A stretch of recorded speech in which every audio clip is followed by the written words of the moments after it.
Yo no sé si vieron, pero ya confirmaron que a los empleados estatales y también a los contratados se les va a tomar un examen. Esto ya había sido anunciado. De hecho, cuando Milei lo pone a el ministro Sturzenegger para desregular todo lo que era la parte económica y estatal, lo habían anunciado. Bueno, el gobierno anunció que tomará examen de idoneidad a 40.000 empleados públicos. La medida fue confirmada en la conferencia. Es en línea con la racionalización del Estado. El examen será online, estableció así la ley de bases. Solo para aclarar, las personas con discapacidad no van a participar porque los sistemas requieren de una adaptación adicional. De esta forma, para ser renovados, los trabajadores que tienen un contrato que vence en diciembre deberán realizar el examen. ¿Qué opinan? ¿Por qué solo 40.000 y no todo? Bueno, eso iba a preguntar, no sé cómo será la... Desconozco cuál es el universo entero. Vos también pensás que a nivel nacional, pero hay empleados públicos a nivel provincial y municipal. Entiendo que esto tiene alcance nacional. Igual, 40.000, esto me parece perfecto, me parece que lo que habíamos hablado, de que además. siempre se busca, ¿no? Obviamente la excelencia, que entre comillas, ¿no? Pero que cada uno que ocupa un cargo esté capacitado para el cargo. Así debe ser. Me parece que también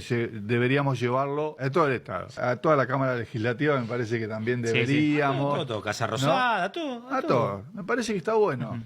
Contanos qué significa que la inflación haya dado 3,5%. El dato es bueno teniendo en cuenta de dónde venimos, pero si miramos el resto de los países de la región y si miramos el mundo, es malísimo. Pensá que solamente Bolivia por año tiene 2,5 de inflación. Entonces, si vamos a celebrar que viene bajando, es buena noticia. Si vamos a mirar el dato absoluto, es malísima la noticia. Pero un dato mejor que el dato de inflación general que vimos hoy, hace unos minutos nada más, es el dato de la canasta de alimentos. ¿Cuánto subió en septiembre la canasta de alimentos, la que define quién es indigente y quién es pobre? 1,7%. Eso es bajísimo, es incluso menos, está por debajo de la meta oficial de la que el gobierno quiere llegar para luego empezar a desacelerar la inflación a cero. Entonces, Ahora, la buena noticia es que los alimentos casi no se mueven. Lo que se está moviendo, y si miramos hoy todas las categorías de cómo se conforma el dato de inflación, hay 4 categorías que están por encima del promedio. Todas las demás están por debajo. En general, históricamente, cuando mirábamos la inflación, más de la mitad de las categorías estaban por encima del promedio. Ahora tenemos solo 4 y los precios que están por encima son los precios regulados o los precios que todavía no corrigieron su equilibrio. Vamos a hablar de los precios, porque también tiene que ver con jugar con la necesidad de la gente. Vos vas a lavar un auto en un lugar, una camioneta, sale entre 22 y 25.000 pesos. Y hay lugares que te la lavan por 12. No, Entonces, lo que te claro. quiero decir, que esto lo vengo diciendo yo hace mucho, y no estoy hablando de grandes empresarios. Acá, lamentablemente, mucha gente, inclusive gente que trabaja por su propia cuenta, está acostumbrada a vivir inflacionariamente. Entonces no le interesa. Entonces ahora se preocupan porque ven que en la fila tienen en el fondo 10 tipos para lavar y 2 para secar y tienen 3 autos. Pero hermano, venís rompiéndole el orto a todo el mundo y la gente se pianta para otro lado. Lo que te quiero decir es que tiene que haber una conjunción, tiene que haber un acuerdo en que a la gente no se le puede cobrar lo que vos necesitas para vivir. Vos le tenés que cobrar las cosas lo que sale. Y el problema que acá, en Argentina, la gente abre el negocio y dice, bueno, ¿cuánto necesito yo para ser clase media alta? Tanto. Bueno, entonces dividamos los 40 vasos que tengo para vender dividido lo que yo necesito. Bueno, y no es así. Se acaba de conocer la inflación, ya estamos con el dato de septiembre, según el INDEC, 3,5%. Finalmente el gobierno logra perforar el piso del 4%, ¿no, Dami? Exactamente, es el dato más importante que tenemos a nivel de inflación. Primer motivo tiene que ver con que por primera vez cruza ese umbral, venía con 4 meses de 4. Segundo dato importante, el gobierno y cualquiera que nos esté escuchando, por primera vez en la gestión Milei, usted, si puso un plazo fijo en 30 días, en alguna colocación que supera el 40% de tasa nominal anual, tuvo un rendimiento real positivo. O sea, por primera vez un ahorrista que puso pesos tuvo un rendimiento real positivo frente a la inflación. Esto es muy importante porque efectivamente va a estimular que el ahorro en pesos, si este dato efectivamente sigue su curso y la tasa comienza a ganar la inflación, muchos argentinos, en un contexto donde incluso el dólar ha bajado, tomen la opción de refugiarse en el peso. Hola, bienvenido. No tengo anotado quiénes son, pero no me importa. Estudiante de periodismo de la UCA. Yo no vine nunca. Bueno, como periodista quería hablar sobre cómo el señor presidente suele basurear bastante la profesión. Quería preguntarte cómo te hace sentir eso como periodista, si dejar de ejercer implica dejar de empatizar y por qué tanta generalización y odio. Bueno, todo lo que decís es incorrecto. Ni el presidente basurea, ni hay una generalización, ni hay odio. ¿Cómo? ¿Por qué se siente así entonces? Vos lo sentís así. Buenas tardes, soy Ana Málaga, también estudiante de la UCA. Buenas tardes, buenos días.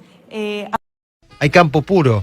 Hicieron una zanja. Es la zanja más cara de la historia. Es la zanja más cara de la historia. Una zanja que nos costó a todos los argentinos 168 millones de pesos. Hicieron una zanja, pusieron un cartelito, le están pagando un sereno, que el sereno la verdad no lo pusimos en cámara porque nos daba pena, que dice, estoy esperando que me traigan el tupper. ¿El tupper qué tiene? ¿168 palos? No, un plato de comida. Hijos de... No le traen ni la comida al sereno, que tiene que estar custodiando este choreo. 168 millones de pesos por una zanja. Los funcionarios actuales, Axel Kicillof, Montes, ¿alguien va a contestar dónde está la plata? Fernanda Miño, ¿va a decir algo? El Papa Francisco, que apoya a todos estos delincuentes, el arzobispo, el de la iglesia que dio charla del narcotráfico y de cómo en las villas no se hacen obras. Bueno, acá hicieron una zanja por 168 millones de pesos. Cristina diciendo, soy hija y tributaria de la universidad pública. ¿Trabajaste pro bono alguna vez para defender lo que te dio la universidad pública y lo que te dimos todos con nuestros impuestos que financiamos tu educación, Cristina? ¿Trabajaste ad honorem alguna vez para devolverle a la sociedad lo que vos recibiste en forma gratuita? ¿O solo lo aprovechaste para enriquecerte? Cuando se empezaron a llenar de plata como usureros en Río Gallegos, ¿estaban vos y Néstor Kirchner devolviéndole a la sociedad lo que obtuvieron en forma gratuita con sus títulos universitarios? Me parece que no. Y otra pregunta, en todos tus años de carrera, que nunca ejerciste, creo que no estás matriculada, siempre trabajaste en la función pública. ¿Me podrías explicar cómo tenés la fortuna que tenés? ¿Qué fue? Porque eras una abogada exitosa si nunca ejerciste como abogada. ¿Cómo llegaste a tener esa fortuna, media Patagonia prácticamente? Oh, no, es de Lázaro. Vos no tenés nada que ver con Lázaro, cierto. Cristóbal López tampoco. ¿Y tus hijos de qué viven? ¿De la herencia en dólares que le dejó Néstor? ¿Devolviéndole a la sociedad lo que logró con su título universitario? Dale, sacate la careta, no seas hipócrita, por Dios. No le mentas, a mí me molesta que le mientan a los chicos jóvenes sobre todo. No le mientan, ya no te creen. Quedó claro, ¿no? Con la última elección. La Argentina necesita hoy empezar a bajar la inflación y que la inflación Está bien, pero ¿cómo? La inflación no me da de comer. Pero la inflación te da previsibilidad a largo plazo. Vos me estás pidiendo para poder meter un negocio. Cristina no desarrolló la economía argentina. ¿O me vas a decir que la desarrolló en 20 años que estuvo? ¿20 años estuvo Cristina? No, Sumate. sos economista, va. Hacé la cuenta bien. 20 años, ¿y qué? 2 años más, 3 años menos, macho. El problema Claro, es la muy gente sencillo. tampoco es boluda. Sentarse a hablar... Si a vos te gusta Cristina, defendeme a Cristina. Pero y si no me la podés defender a Cristina, no me podés defender a nadie. No, el tema, acá. el tema te lo voy a ¿sabes, defender, Mariano? Cristina, Es defender modelos distintos. Por ahí él defiende el modelo del gasto público. Yo- Aumentar no, el gasto yo- público, Gustavo, es muy emisión. sencillo. Yo defiendo un porque modelo en Hay mucha gente que piensa así. Que evidentemente lo que estás pagando ahora es el despilfarro de los últimos años. Bien. Ese es el tema. No cuesta mucho entender eso. Gracias, Evidentemente Gustavo. no se generó en 6 meses eso. 10. Santiago, seamos honestos. No, pero primero, Gustavo, nadie dice lo contrario.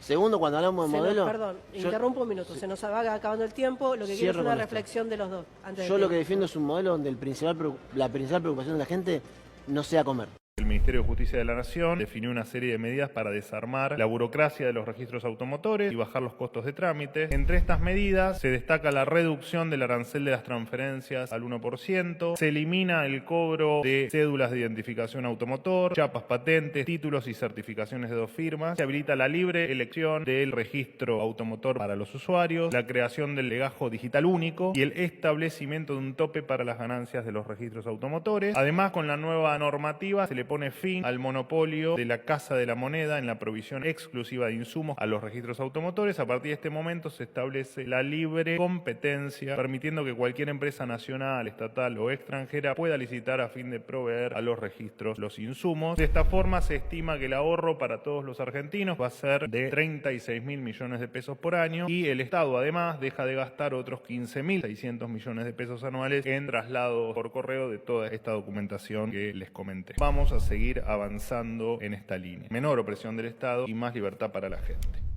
Bueno, hoy tuve suerte. Me alegro por vos. Gracias a la fuerza Maradona, del cielo. seguramente. ¿Vos decís? No creo. Diego da suerte. Te quería consultar sobre el tema del aumentazo. Estoy de acuerdo con el presidente de la Nación. Me parece una burla que los senadores aumenten 9 millones de pesos el sueldo. Es bueno saberlo. Te quería consultar si el presidente considera que una de las responsables del aumento a los senadores es la vicepresidenta Victoria Villarruel. Bien con la chicana de Maradona. Hoy no tengo ganas, pero la próxima te chicaneo con la pauta del destape y vamos a discutir largo y tendido si querés, a ver qué es inmoral y qué no. La vicepresidente cobra un sueldo del Ejecutivo. No importa lo que haga, está congelada de acuerdo a lo que rige para nuestros sueldos del Ejecutivo, así que por más que la quieran involucrar en este tema, no es ni beneficiada ni perjudicada con este tema. Si la doctora Villarruel podía haber o no hablado con los 72 senadores con quien convive todos los días de su vida, bueno, es un tema que le tienen que preguntar a ella, a ver por qué no se pudo frenar o que no pase este escándalo. Pero ese es un tema que corre por cuenta del Poder Legislativo. Nosotros la verdad es que no interferimos y entendemos la posición también de la vicepresidente. Es una respuesta que tendría que dar más ella que nosotros.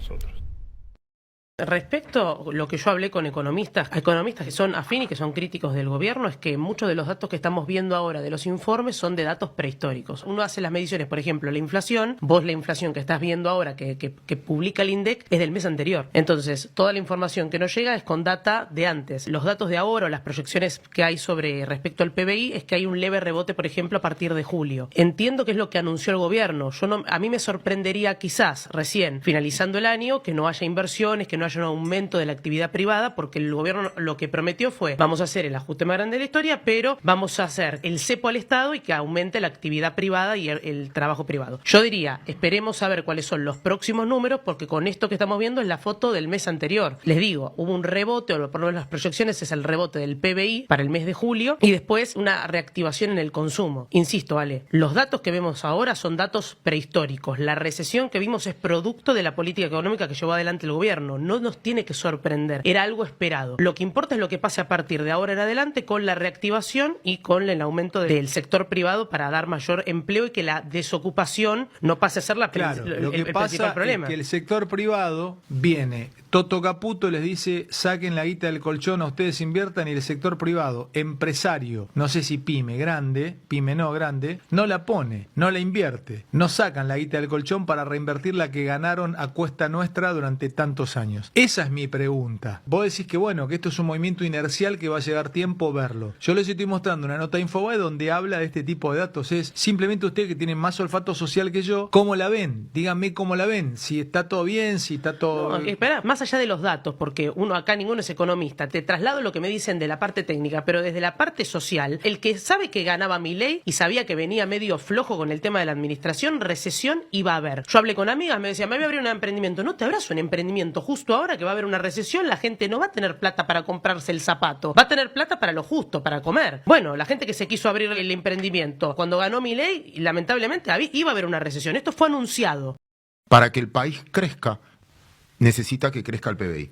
El PBI, la definición económica, si buscan en un libro ahora, la definición de PBI es igual a consumo más gasto público más inversión, más exportaciones menos importaciones. Tiene que crecer esas variables. Entonces dice, bueno, ahora con el plan RIGI es probable que entre plata a la minería, es probable que entre con el blanqueo, es probable que entre algo de plata. Consumo. ¿Cómo puedo hacer para despertar el consumo en una sociedad que está frenada, que está frisada, que perdió poder adquisitivo? Bueno, si no tenés plata hoy, te empiezo a incentivar algo que no existe hace mucho tiempo, que es el crédito. Si yo creo que la inflación de acá a un año va a ser del 40% anual, 50% anual, ¿qué voy a hacer? Y la voy a tomar. O para un crédito hipotecario, y la voy a tomar. Y eso puede ser que... ¿Y qué vas a hacer con la plata? Y no, voy a cambiar tal cosa, voy a pintar tal otra. Eso puede ser... es pedido de suerte. Puede pasar o no puede pasar. Si le crees lo vas a hacer, si no le crees no lo vas a hacer. Entonces que se empiece a dinamizar un poco la economía para que aumente por recaudación. Y finalmente la promesa del gobierno, ojalá cumpla, es a partir de ahora que tengo superávit, el superávit no voy a aflojar aumentando el gasto de nuevo. Lo que voy a hacer en el tiempo es empezar a bajar impuestos. Ahí preguntan con el peso argentino. ¿Qué pasa con el peso argentino? El peso argentino se dio a conocer en las últimas horas un indicador que es el Big Mac. Es el indicador de cuánto es el valor de una hamburguesa. En Argentina, en todos los países del mundo, es un indicador que hace un relevamiento semestral de los precios del Big Mac a nivel mundial y se toma como parámetro el valor de la hamburguesa del Big Mac en Norteamérica. Esa vendría a ser, digamos, el umbral de la paridad del valor de la hamburguesa. ¿Qué es lo que muestra el último informe? Que la hamburguesa, cuando devaluó el peso frente al dólar a comienzo de la gestión Milei, un Big Mac estaba $3.86. ¿Qué es lo que pasó ahora? ¿Cuánto está ese mismo Big Mac? Está $5.69, es decir, evolucionó 47% en dólares. Muchos manifiestan que esto es una señal de que efectivamente el peso argentino está sobreevaluado y a pesar de que Argentina no es un país rico, no tiene ingresos ricos, el valor de un Big Mac en Argentina está muy cercano al valor de un Big Mac en Estados Unidos, no muy cercano, está por encima del valor en dólares de el Big Mac en Estados Unidos al tipo de cambio oficial mayorista $5.15. Muchos que ustedes que están del otro lado me dirán, Damián, pero está tomado el tipo de cambio oficial mayorista. Si viene un uruguayo, viene un paraguayo, viene un inglés, los venden en el mercado paralelo. Sí, el Big Mac está tomado al tipo de cambio oficial. Probablemente esta operación que venga un turista la haga el extranjero, pero probablemente también tenemos que tener en consideración que al tipo de cambio oficial ese Big Mac en dólares está muy caro para los ingresos de los argentinos en pesos y efectivamente esto te habla que es un indicador más que el tipo de cambio probablemente esté apreciado.